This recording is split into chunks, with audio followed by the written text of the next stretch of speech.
Shalom, selamat pagi Bapak Ibu dan juga saudara-saudari sekalian yang baik di rumah maupun dimanapun Anda berada. Pada pagi hari ini kita masih diberikan anugerah oleh Tuhan untuk kembali memuji dan memuliakan nama-Nya. Minggu ini adalah minggu pertama di bulan yang baru, di mana pertolongan dan juga perlindungan Allah ada beserta dengan kita. Amin. Immanuel bagi kita. Mari Bapak Ibu kita siapkan hati. Sebentar lagi nanti kami akan bersama-sama menerima perjamuan kudus.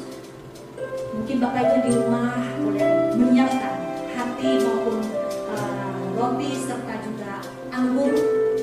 Kita bisa sama-sama menerimanya bersama dengan Tuhan. Saat ini mari kita akan berdoa bersama-sama.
Saat ini Tuhan, pandemi COVID-19 yang melanda seluruh dunia saat ini Tuhan. Tapi kami tahu bahwa perlindungan kami ada di dalam nama Tuhan. Kami percaya sepenuhnya Tuhan, dengan iman kepercayaan kami, Tuhan akan jauhkan dari segala yang tidak baik bagi kami. Terima kasih ya Bapa. Terima kasih Tuhan Yesus.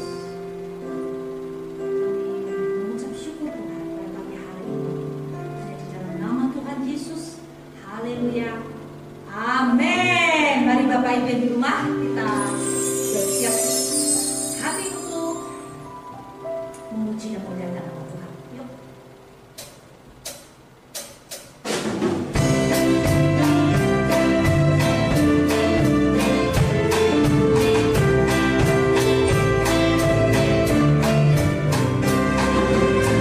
So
begitu luar biasa.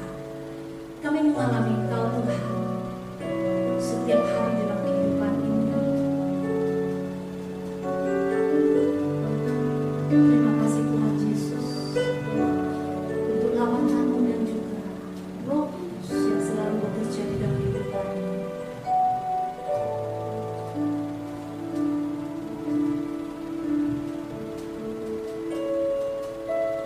Hidupku hanya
Engkaulah Allah kami yang sanggup memulihkan hidup kami, melindungi kami, menjaga kami di hari istimewa ini, di saat yang penuh dengan hadirat-Mu ini. Kami rindu mendengarkan sabda-Mu. Firman-Mu itu hidup, tidak akan pernah kembali dengan sia-sia. Kami sambut dengan sukacita. Berbicaralah bagi kami ya Tuhan.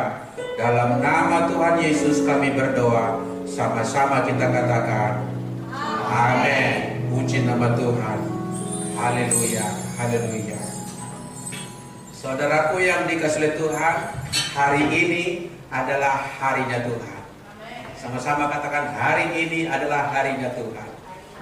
Ya, hari di mana kita beribadah kepadanya, mendengarkan firman-Nya. Dan untuk hari Minggu ini saya akan berkhotbah dari Injil Lukas pasal yang ke-18. Kita temukan Injil Lukas pasal yang ke-18 ayat 9 sampai ayat 14. Injil Lukas pasal 18 ayat 9 sampai ayat yang ke-14. Demikianlah firman Allah.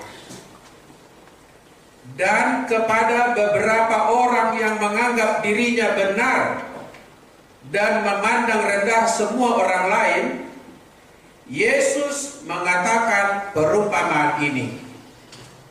Ada dua orang pergi ke bait Allah untuk berdoa. Yang seorang adalah Farisi dan yang lain pemungut cukai. Orang Farisi itu berdiri dan berdoa dalam hatinya begini, "Ya Allah, aku mengucap syukur kepadamu karena aku tidak sama seperti semua orang lain. Bukan perampok, bukan orang lain, bukan pezina, dan bukan juga seperti pemungut cukai ini. Aku berpuasa 2 kali seminggu. Aku memberikan 1/10 dari segala penghasilanku." Ayat 13. Tetapi pemungut cukai itu berdiri jauh-jauh, bahkan ia tidak berani menengadah ke langit, melainkan ia memukul diri dan berkata, "Ya Allah, kasihanilah aku orang berdosa ini."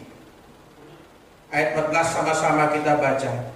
"Aku berkata kepadamu, orang ini pulang ke rumahnya sebagai orang yang dibenarkan Allah, dan orang lain itu tidak. Sebab barang siapa meninggikan diri, ia akan direndahkan. Dan barang siapa merendahkan diri, ia akan ditinggikan." Puji Tuhan, katakan amin.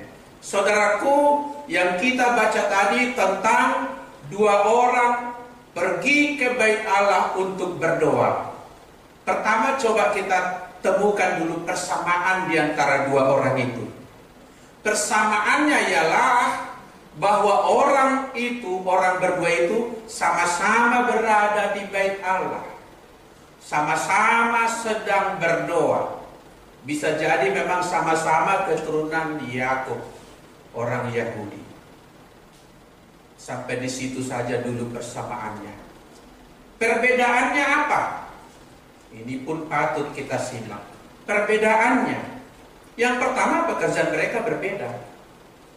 Yang satu orang Farisi, yang satu pekerjaannya pemungut cukai. Apalagi perbedaan di antara mereka? Dari nats yang kita baca tadi sangat nyata, beda sikap doanya beserta dengan isi atau kata-kata doanya. Itu perbedaannya. Caranya berdoa dan isi atau perkataan di dalam doanya. Apalagi perbedaan di antara orang berdua itu? Menurut saya, satu hal yang sangat berbeda di antara kedua orang itu ialah teologinya. Walau pemungut cukai bukan teolog, tapi dia sebetulnya memiliki juga sikap teologinya. Apa sikap teologinya? Dia bersandar kepada anugerah Allah. Dia yang meyakini bahwa pengampunan itu adalah belas kasihan Allah. Keselamatan itu adalah kasih karunia Allah. Sedangkan pemungut cukai tadi, ingat dia adalah agamawan, rohaniawan. Nampak dari isi doanya, bahkan juga dipadukan dengan cara dia berdoa, berdiri dan berdoa dalam hati dan berkata, memang dimulai dari mengucap syukur. Aku mengucap syukur kepadamu Allah. Tapi kemudian kalimat-kalimat berikutnya menunjukkan teologinya. Coba kita lihat ulang, saya bacakan kembali. Dia katakan demikian, ya Allah, aku mengucap syukur kepadamu karena aku tidak sama seperti semua orang lain. Nampak sekali dia sangat bangga dengan posisi kerohanian dia, pekerjaannya itu. Berikutnya apa kata dia lagi? Aku ini bukan perampok, bukan orang lalim, bukan penzina, bukan juga sama seperti pemungut cukai itu. Ditambah dia lagi, aku berpuasa 2 kali seminggu. Banyak orang berpuasa sekali setahun, tapi dia 2 kali dalam tiap-tiap minggu. Wow, keren. Berikutnya dia bilang, aku memberikan 1/10 dari setiap penghasilanku. Setiap transaksi usaha dia memberikan. Transaksi yang dia terima, dia menyerahkan 10% kepada Allah. Tetapi kemudian dari cara dan isi doanya ini kita bisa menemukan, sepertinya dia bertumpu kepada perbuatannya. Dia merasa firm, dia merasa pede, dia merasa rohani, dia merasa sebagai orang saleh, dia merasa sebagai orang yang layak menerima berkat dan perkenan Allah karena dia tidak seperti semua orang lain. Dia berdoa, dia berpuasa, dia memberikan persepuluhan, dan semua ritual-ritual keagamaan itu kebanggaan dia. Berbeda dengan pemungut cukai tadi yang merasa kebaikan yang diberikan Tuhan sajalah, belas kasihan Tuhan sajalah yang menjadi pokok keselamatan bagi dia. Haleluya. Saudaraku yang dikasihi Tuhan, hari ini kita akan menggali kebenaran daripada doa-doa kedua orang yang sudah berdoa tadi dengan judul merendahkan diri di hadapan Allah. Sama-sama katakan merendahkan diri. Ini sebuah keputusan. Jangan kita menjadi rendah karena memang harus rendah oleh keadaan, tapi keputusan kita merendahkan diri di hadapan Allah. Tadi pemungut cukai tadi memulai doa, aku bersyukur kepadamu ya Allah. Aku tidak semua sama seperti semua orang lain, tidak sama seperti pemungut cukai. Dia memamerkan dirinya di hadapan orang, tapi juga menyombongkan dirinya di hadapan Allah. Itu bukan contoh orang yang rendah hati. Yang rendah hati dalam kedua orang tadi, yang dipuji oleh Tuhan Yesus, ialah pemungut cukai. Saudaraku yang dikasihi Tuhan, apa yang dibicarakan di dalam kisah tadi ialah sebetulnya pada ayat 8, ayat sebelumnya yang tadi kita tidak baca, sekarang kita bacakan. Demikian katanya, yaitu jika anak manusia datang, adakah ia mendapati iman di bumi? Ini yang dicari oleh Tuhan Yesus pada waktu kedatangannya kelak. Hendak mencari adakah orang beriman di bumi. Beragama banyak, melakukan ritual keagamaan banyak, tapi yang beriman. Dan ternyata tadi dari 2 contoh tadi, yang beriman itu bukan orang Farisi.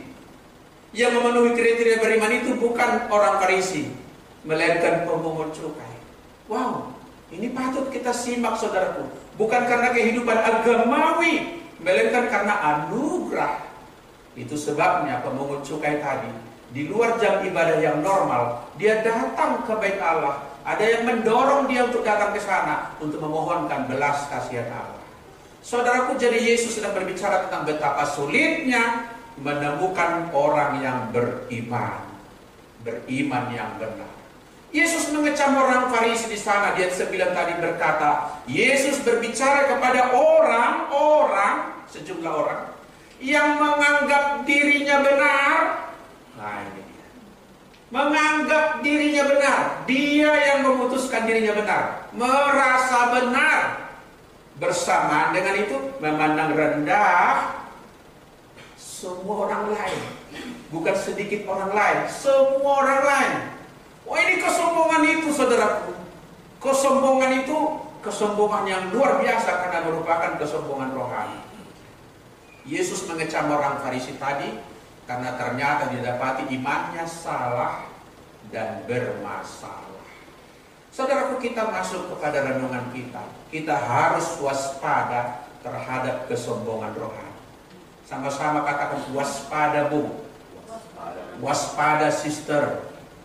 Jangan sampai kita seperti orang Farisi tadi, sombong. Orang Farisi merasa bahwa hal dibenarkan oleh Allah merupakan sebuah reward atau upah atas prestasi keagamaan pada dirinya. Ironisnya, ia memamerkan hal itu di hadapan Allah, tapi juga memamerkan hal itu di hadapan pemungut cukai tadi. Saudaraku, kesombongan bisa diidap oleh siapa saja. Saya berkali-kali berkata, orang cantik ada nggak yang sombong? Ada. Orang yang jelek? Ada juga. Ada. Orang kaya ada sombong? Ada. Orang miskin? Ya ada juga. Orang sekuler yang dikatakan orang dunia ada sombong? Ada. Orang yang bergelut dalam keagamaan ada yang sombong? Ya, tidak terkecuali. Bisa dilihat oleh siapa saja. Dan orang bisa menyombongkan apa saja. Menyombongkan kecantikan, menyombongkan harta, menyombongkan jabatan, menyombongkan apa saja. Bahkan orang bisa menyombongkan kebodohannya. Kebodohan pun bisa disombongkan. Ada orang bercerita, wow, aku tadi lolos menerobos lampu merah. Nah, bodoh sebetulnya menerobos lampu merah, tapi dibanggakan dia itu. Ada orang bangga dengan kebodohannya. Aku berani melompat ke jurang katanya. Ada orang begitu. Apa hebatnya melompat ke jurang? Apakah kita harus berkata, wow? Hanya orang menyombongkan apa saja. Waspada kesombongan rohani itu sebab agama memang pada jati dirinya berusaha mengeluarkan orang dari dunia kejahatan, tetapi fakta membuktikan seringkali agama justru menjadikan orang menjadi pelaku kejahatan in the name of God. Orang ada yang melakukan kejahatan atas nama Tuhan. Ada orang melakukan kejahatan di luar agama, tetapi banyak juga orang bahkan di dalam agama itulah dia menjadi jahat. Bahkan mungkin lebih jahat, melakukan kejahatan dengan label ini Tuhan perkenankan. Waspada kesombongan rohani. Yesus pernah marah di pelataran bait Allah. Dia obrak-abrik meja-meja penukar uang dan pedagang-pedagang merpati dan binatang-binatang yang akan dijual untuk ritual kurban. Dan waktu itu Yesus berkata, rumahku disebut rumah doa, tetapi kamu menjadikannya sarang penyamun. Sarang penyamun itu mana? Bait Allah waktu itu disebut sarang penyamun. Orang-orang yang giat beragama di dalamnya, yang sedang bakti, menurut dia bakti bagi Tuhan. Ternyata orang itu menjalankan semuanya itu. Bersamaan dengan itu ia cinta uang. Bersamaan dengan itu ia miskin atau tekor kasih. Hati-hati, keagamaan menolong kita untuk lebih dekat kepada Tuhan. Tapi kalau kita salah menanggapinya, bisa jadi itu merupakan kesombongan jenis baru. Orang-orang agamawi sering memiliki keyakinan tinggi bahwa Tuhan selalu di pihaknya. Selalu dia merasa Tuhan di pihaknya. Bahkan mungkin saya tidak berlebihan berkata, ada saja orang merasa bahwa Tuhan itu Tuhan pribadinya, personal God. Seolah-olah Tuhan itu milik dia pribadi. Oh, Tuhan itu harus membacking dia dalam segala hal. Apa saja yang diucapkannya, apa saja dimintanya, Tuhan akan sediakan. Tak jarang orang mengira oleh karena kesalehan agamawinya, maka seolah-olah tanda kutip Tuhan berhutang kepadanya. Karena dia saleh, jadi Tuhan berhutang kepada dia. Sehingga mau gak mau harus dilindunginya, harus diberikan semua yang dimintanya, harus diperlakukan istimewa.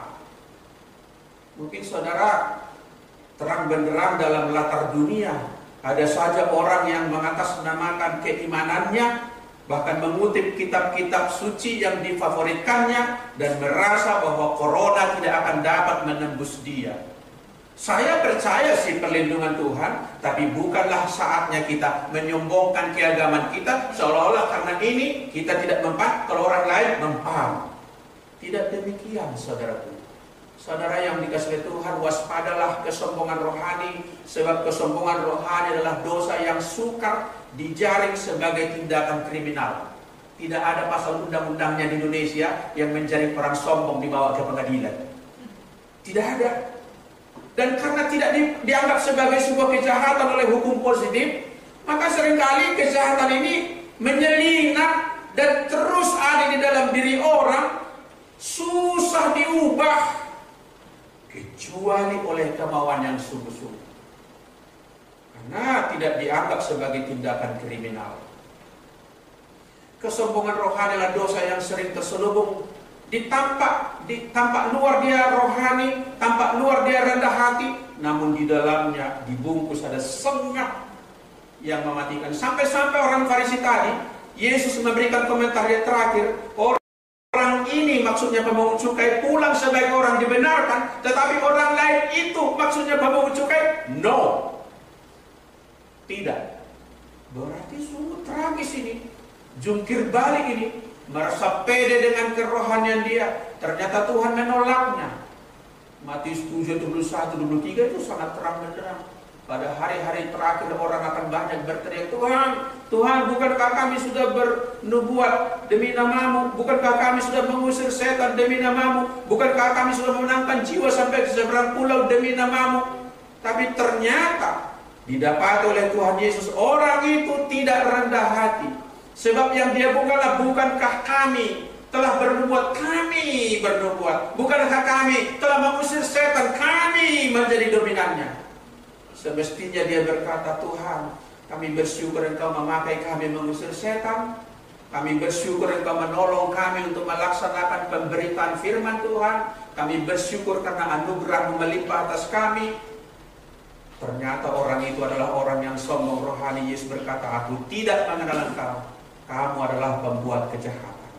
Hati-hati saudaraku, ditawar oleh sifat keagamaan kita. Seringkali kita begitu jeli melihat kesalahan di luar sana, tapi kesalahan yang terselubung di dalam diri kita tidak kita perhatikan. Bapak Ibu, saya ada satu mau sampaikan. Saya terhenyak ketika menemukan fakta-fakta di dalam Alkitab. Terhenyak itu artinya, kok begini ya gitu. Gak sangka gitu. Dahulu saya melakukan penelusuran itu, fakta-fakta di dalam Alkitab antara lain ini saudaraku.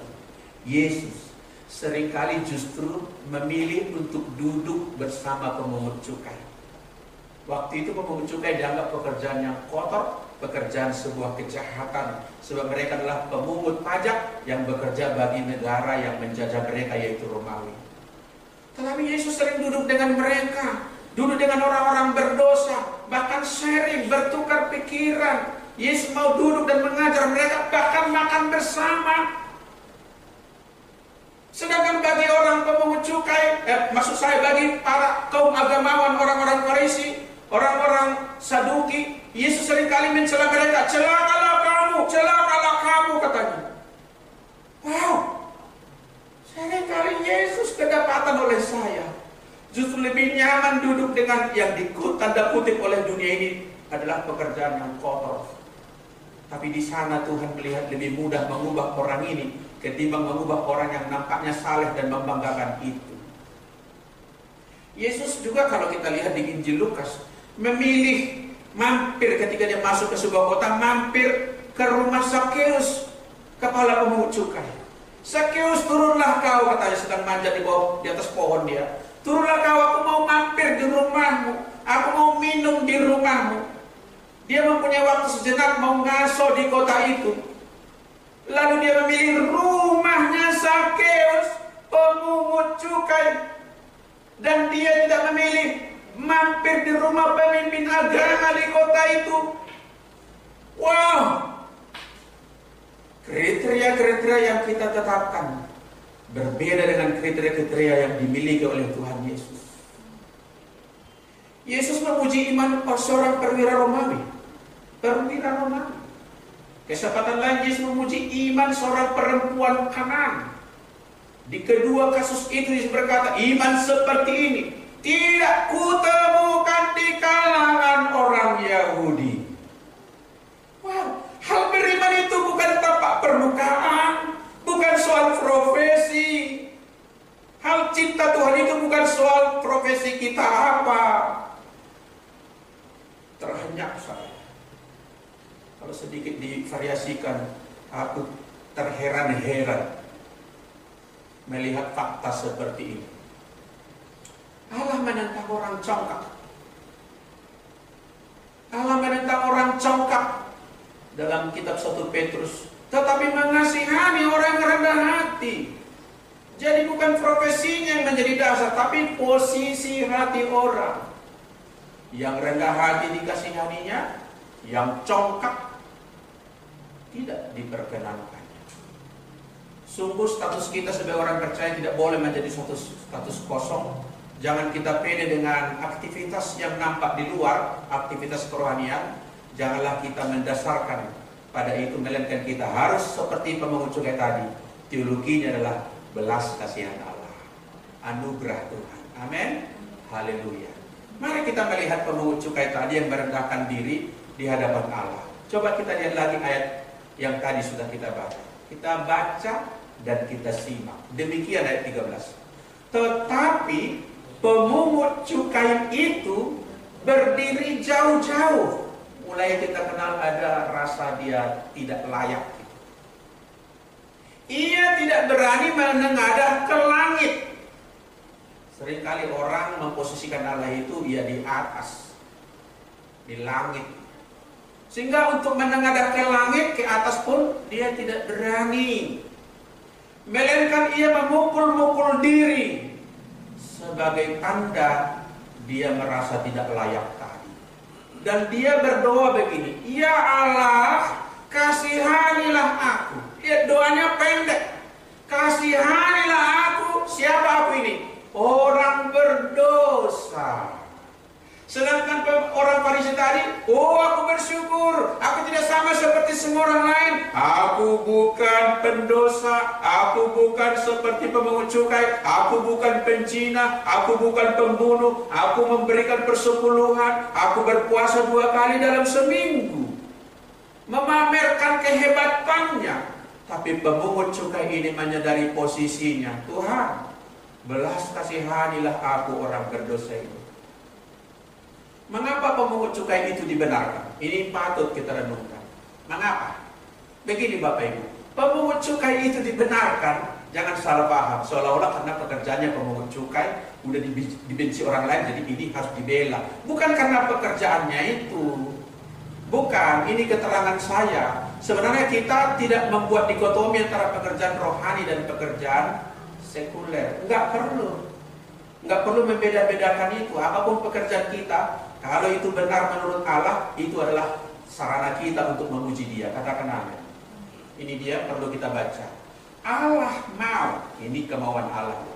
Kita melayani melalui pekerjaan kita masing-masing.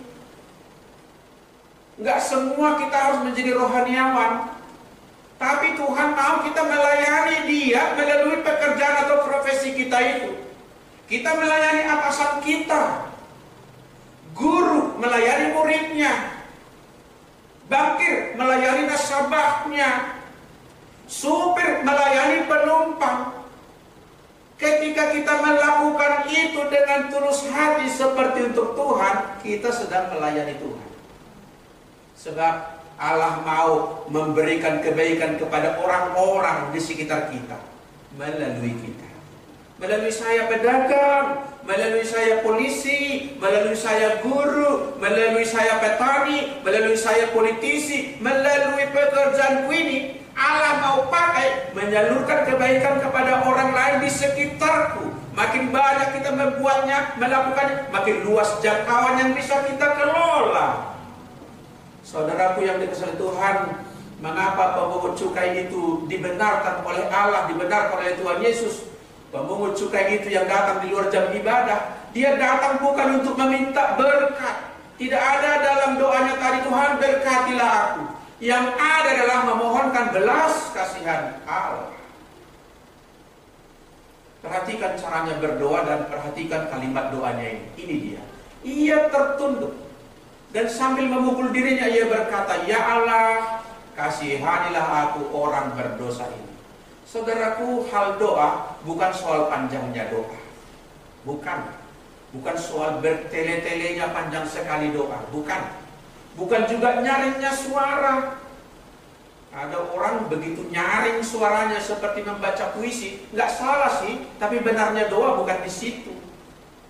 Bukan juga pada gaya orang berdoa. Ada yang berdoa dengan melipat tangan, ada yang berdoa dengan mengangkat tangan, ada yang berdoa dengan menadahkan tangan, ada yang berdoa dengan menangis, ada yang berdoa dengan bersujud. Bukan ada satu di antaranya itu lebih rohani daripada yang lainnya.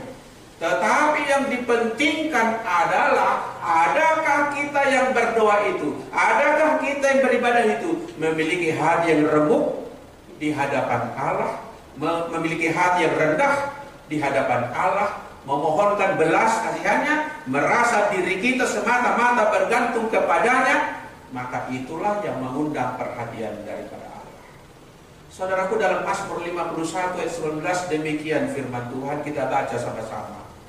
Korban sembelihan kepada Allah ialah apa? Jiwa yang hancur. Setara dengan itu, hati yang patah dan remuk tidak kau pandang hina, ya Allah. Artinya berharga di mata Allah kalau kita datang mendekat kepadanya dengan sikap jiwa yang hancur. Bukan berantakan, maksudnya itu rendah hati, mau diremukkan oleh Tuhan, mau bertobat, mau menyesali dosanya dan mau bertindak berubah, berbalik dari segala kecemaran dunia ini. Itu yang ditemukan oleh Yesus pada sang pemungut cukai tadi. Yesus menemukan remuk hati padanya. Yesus menemukan rendah hati pada dirinya. Dan kemudian dia membenarkan. Ada juga tulisan daripada Nabi Yesaya di pasal 57 ayat 15. Kita baca saja, sama senada bunyinya. Aku bersemayam di tempat tinggi dan tempat kudus. Ya, Allah bersemayam, bertahta di tempat tinggi dan tempat kudus. Lanjut, tetapi juga bersama-sama dengan orang yang remuk dan rendah hati. Jadi Allah yang bertahta di sorga itu juga bertahta di dalam diri orang yang remuk hati. Wow. Kalau kita mau merasakan kebaikan Tuhan di tengah keluarga kita, inilah yang harus kita pedomani. Rendah hati di hadapan manusia, rendah hati di hadapan Tuhan, maka Allah bersemayam di dalam diri kita. Untuk apa dia bersemayam? Untuk menghidupkan semangat orang-orang yang rendah hati dan untuk menghidupkan hati orang-orang yang remuk. Kalau Tuhan di pihak kita, Tuhan bersemayam di dalam hidup kita, dia pasti menguatkan kita. Amin. Wabah mungkin tidak segera akan berlalu, tapi kekuatan ini membuat kita mampu melewatinya, bahkan tampil sebagai orang yang menang. Amin. Haleluya. Menang, enggak kalah, enggak drop out di tengah jalan. Menang, bahkan lebih daripada pemenang. Mari kita merendahkan diri di hadapan Allah. Dan jangan ini hanya sebagai semboyan, jangan ini sebagai sebuah kata-kata belaka. Keadaan yang kita alami sekarang ini, kita semua sudah tahu, wabah corona sedunia. Ini tidak perlu kita ratapi, tak perlu meratapinya, atau kita jangan jadi stres karenanya. Amin. Jangan menjadi stres karenanya, jangan menjadi galau karenanya. Keadaan sukar pun kadang-kadang mendatangkan kebaikan loh. Tak perlu kita berspekulasi mengapa ini terjadi. Tak usah. Itu bukan tugas kita. Kalaupun mungkin ada katanya konspirasi, bukan tugas kita juga mengusut itu. Bukan. Tak perlu kita spekulasi juga bahwa ini sudah tiba akhir zaman. Tak perlu. Tanda-tanda kedatangan kerajaan Allah itu bukan secara fisik. Dia tetap datang seperti datangnya pencuri malam, tidak terduga. Amin. Jadi dengan ada corona atau tidak, kalau Tuhan mau datang, datanglah dia pada waktunya. Jadi tidak perlu kita meratapi dan berspekulasi. Melainkan apa? Jadilah kita rendah hati. Sebab saudaraku yang dikasihi oleh Tuhan, Tuhan mau kita merendahkan diri di hadapannya. Tuhan mau kita menjadi rendah hati. Wabah corona menurut saya adalah cara Tuhan berkhotbah kepada manusia sedunia yang di abad modern dan super modern, di abad postmodern ini begitu banyak orang telah meninggalkan Tuhan.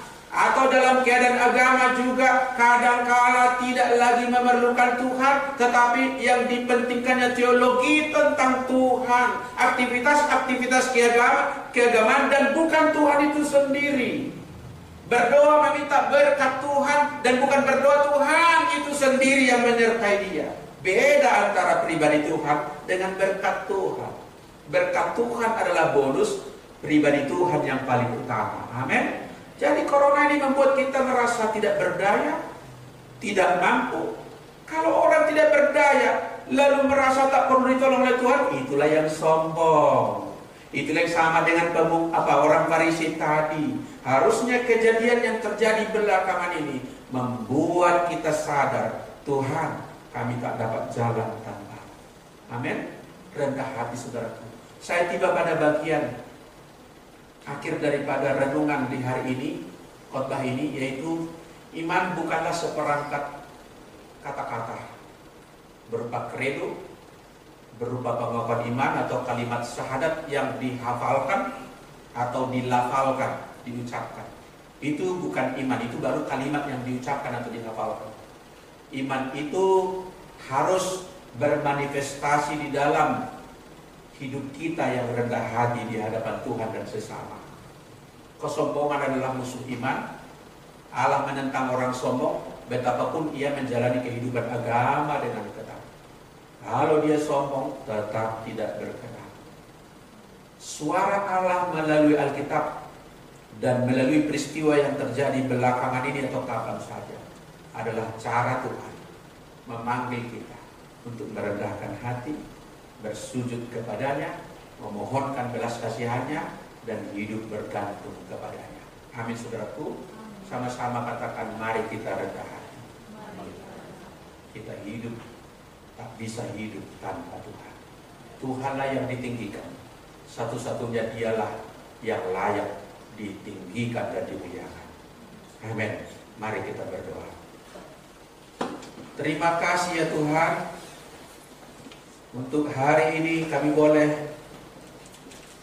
merenungkan bagian daripada firman-Mu tentang pemungut cukai dan orang Farisi yang berdoa di bait Allah, dan Yesus memberikan komentar, si pemungut cukai itu pulang sebagai orang yang dibenarkan karena ia merendahkan dirinya, dan orang Farisi itu dinyatakan tidak benar karena ia menyombongkan dirinya di hadapan sesama, juga di hadapan Tuhan dia pamerkan kesalehan agamawinya. Jadikanlah kami pribadi yang rendah hati Tuhan, terutama di tengah keadaan yang tidak dapat kami pikul sendirian saat ini.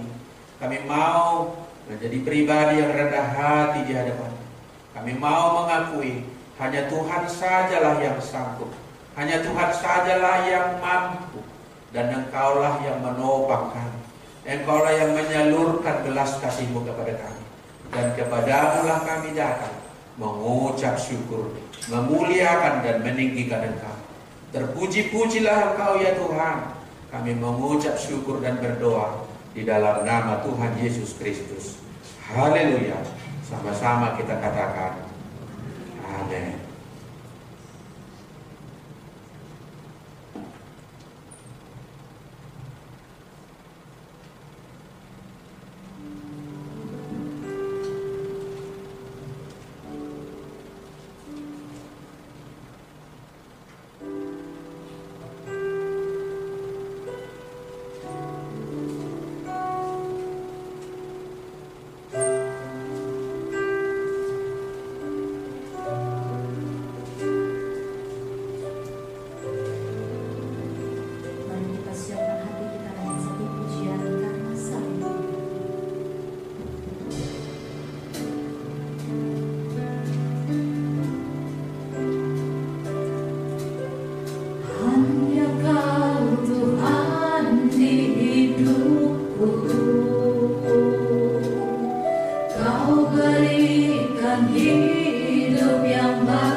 saudaraku yang dikasihi Tuhan, dimanapun berada, di rumah masing-masing atau di lokasi lain sedang mengakses ibadah ini. Pada hari ini kita akan menerima perjamuan kudus. Kita adakan sakramen perjamuan kudus.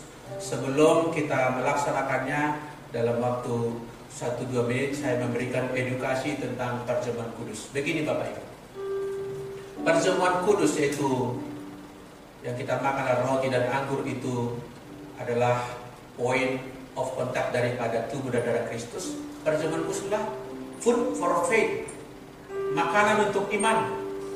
Melalui sakramen perjamuan kudus kita bersekutu dengan tubuh dan darah Kristus. Bersekutunya menyatu, menjadi satu. Yesus berkata, sesungguhnya jikalau kamu tidak makan daging anak manusia dan minum darahnya, kamu tidak mempunyai hidup di dalam dirimu. Kita boleh makan makanan yang lain, tapi sebetulnya real life, kehidupan sejati belum ada pada kita kalau kita tidak bersekutu dengan tubuh dan darah Kristus. Artinya tubuh dan darah Kristus adalah makanan untuk iman kita. Berikutnya, perjamuan kudus adalah food for eternal life, makanan untuk hidup yang kekal. Bukan hanya hidup yang sementara di bumi, tapi hidup yang kekal. Sakramen perjamuan kudus tidak berdiri sendiri yang kita lakukan hari ini, melainkan tersambung kepada karya salib Yesus. Sebab firman Allah berkata, perbuatlah ini sebagai peringatan akan aku. Jadi tidak berdiri sendiri.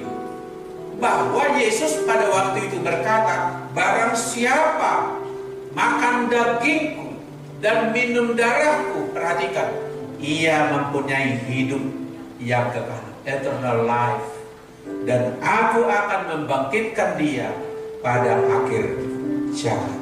Jadi perjamuan kudus adalah makanan untuk iman kita. Perjamuan kudus adalah makanan untuk hidup yang kekal. Mari kita siapkan hati kita, mari kita siapkan kerohanian kita untuk bersekutu dengan tubuh dan darahnya itu pada hari ini. Haleluya, haleluya.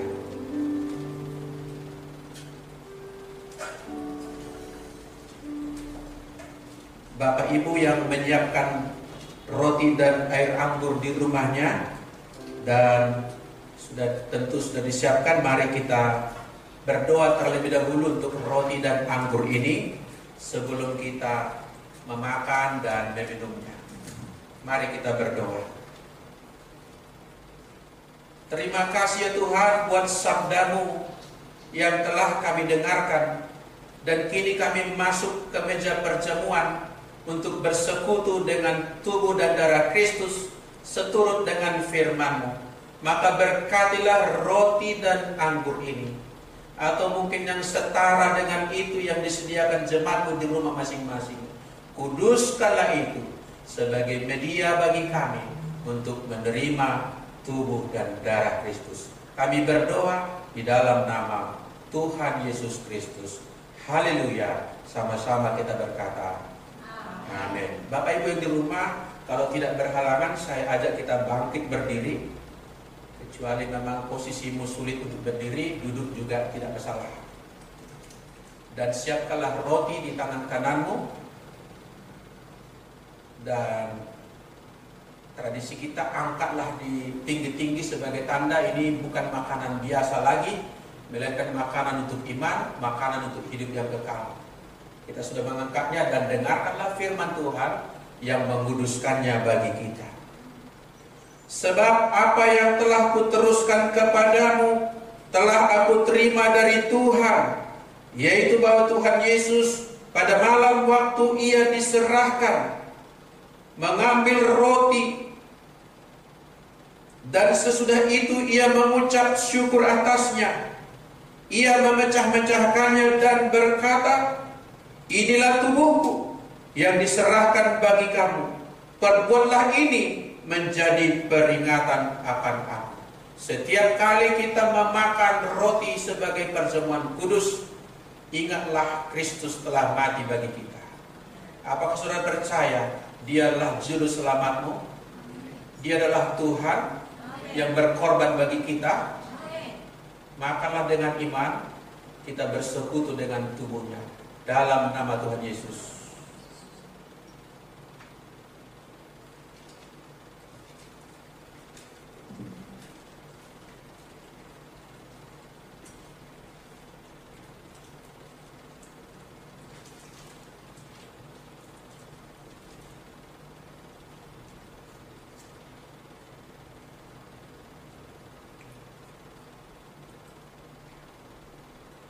Terima kasih Tuhan, Engkau telah berkorban bagi kami.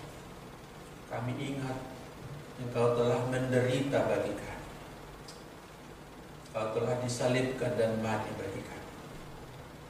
Mari Bapak Ibu kita angkat cawan tinggi-tinggi dan dengarkanlah firman Allah yang menguduskannya menjadi makanan iman, makanan bagi hidup atau minuman bagi hidup yang kekal. Demikian firman Tuhan.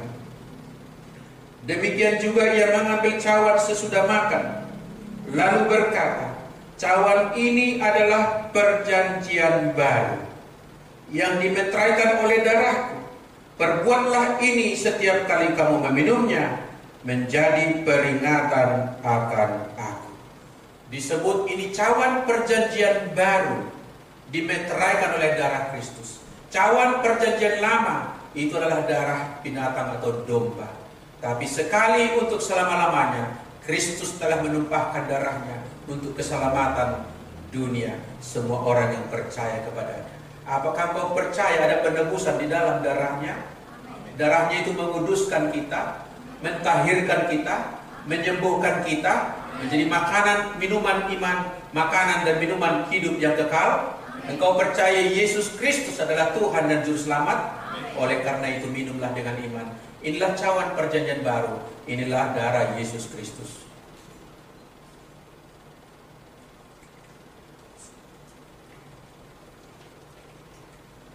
Haleluya. Naikkan kidung pujian, ucapan syukurmu, mazmurmu. Terima kasih Yesus.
Saudaraku, kita simak, kita lihat dan dengarkan warta gereja kita untuk sepekan ini.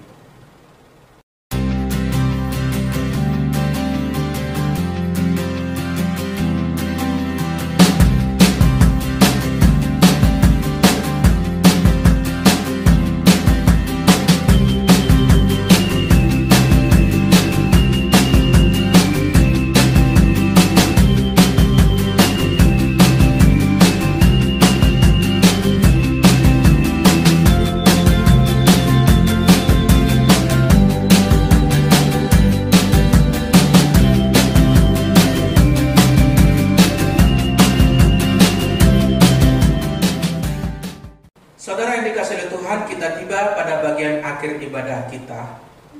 Sebelum kita mengakhirinya, kita akan menerima berkat dari Tuhan, berkat istimewa di hari Tuhan ini. Marilah kita berdoa. Ya Tuhan dan Allah kami datang memohonkan belas kasihan-Mu, pertolongan-Mu bagi hidup kami, keluarga kami, kota dan bangsa negara kami, bahkan dunia ini. Engkau yang berdaulat di atas segala sesuatu, Engkau berkuasa atas musim-musim dan pergantiannya. Dalam segala sesuatu Engkau melaksanakan rancangan-Mu. Biarlah kami beroleh kemurahan hati-Mu dalam segala sesuatu yang terjadi. Terima kasih ya Tuhan, terima kasih. Haleluya, haleluya. Bapak, Ibu, Saudaraku, marilah kita naikkan doa seperti yang diajarkan Tuhan Yesus kepada murid-murid. Marilah kita berdoa. Bapa kami yang di sorga, dikuduskanlah nama-Mu, datanglah kerajaan-Mu, jadilah kehendak-Mu di bumi seperti di sorga. Berikanlah kami pada hari ini makanan kami yang secukupnya, dan ampunilah kami akan kesalahan kami, seperti kami juga mengampuni orang yang bersalah kepada kami. Dan janganlah membawa kami ke dalam pencobaan, tetapi lepaskanlah kami daripada yang jahat, karena Engkaulah yang mempunyai kerajaan dan kuasa dan kemuliaan sampai selama-lamanya. Amin. Kekasih-kekasih Tuhan, orang-orang yang berharap kepada Tuhan, terimalah berkat Tuhan, bukalah hatimu, arahkanlah pikiranmu kepada Dia, sumber segala kebaikan, sumber pertolongan kita. Terimalah damai sejahtera dari Allah Bapa kita, pencipta langit dan bumi, dan cinta kasih-Nya di dalam Anaknya yang tunggal, Yesus Kristus Tuhan kita, serta penyertaan persekutuan dengan Allah Roh Kudus, beserta kita mulai saat ini sampai esok, bahkan sampai selama-lamanya. Anugerah Tuhan berkelimpahan atas kita yang percaya berkata